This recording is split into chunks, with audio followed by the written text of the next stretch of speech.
Hello नमस्कार मेरे प्यारे सभी शिक्षक साथियों। आज हमारा मनोविज्ञान का एक नया टॉपिक है आनुवांशिकता एवं वातावरण।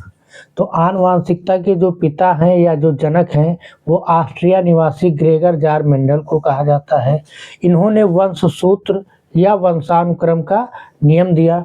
इन्होंने जो अपना प्रयोग किया मटर के पौधे पर जिसका वैज्ञानिक नाम पायसम सटाइवम एवं सफ़ेद चूहों पर किया और इन्होंने अपने 3 नियम दिए जिन्हें मेंडल का नियम कहा जाता है। इन्होंने जो पहला नियम दिया समानता का नियम दिया।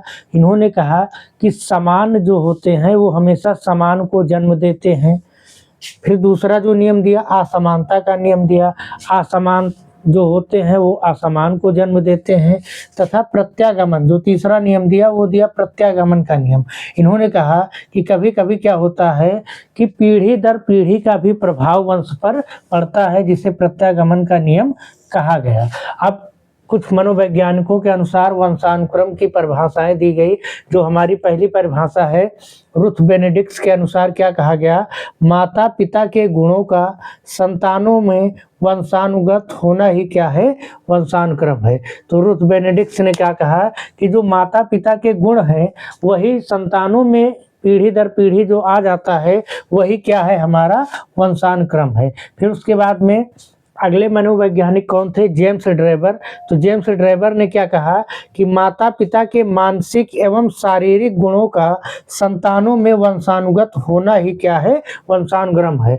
अर्थात जो माता पिता के मानसिक गुण हैं और जो क्या है शारीरिक गुण है उनका संतानों में वैसे ही आ जाना ही क्या है, वंशानुक्रम है। फिर उसके बाद में जो अगली परिभाषा दी किसने दी, बी.एन. झा के अनुसार क्या कहा, पूर्वजों की सहायता से माता पिता की जो विशेषताएं संतानों में वंशानुगत होती हैं उसे ही क्या कहा गया, वंशानुक्रम कहा गया। अर्थात जो हमारे पूर्वज हैं उनकी जो विशेषताएं हैं माता पिता के माध्यम से जो संतानों में आती हैं वही ही क्या है, वंशानुक्रम है।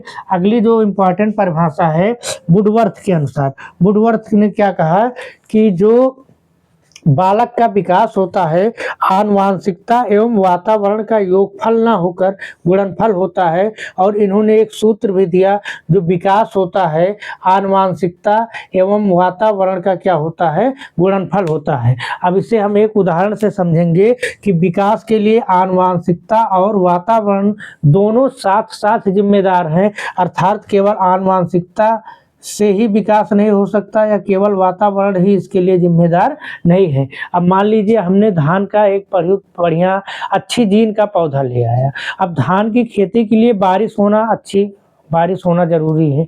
अब आनुवांशिकता मान लीजिए हमने अच्छा बीज का अच्छी जीन का पौधा तो ले आया लेकिन उस सब साल बारिश ही नहीं हुई। अर्थात आनुवांशिकता तो सही थी लेकिन वातावरण सही नहीं मिला तो इसका मतलब विकास नहीं होगा।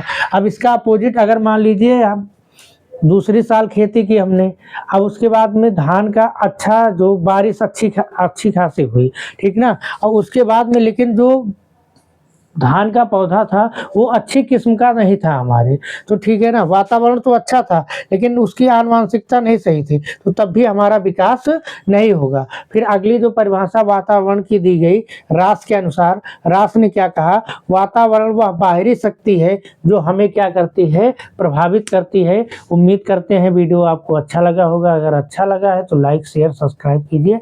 धन्यवाद।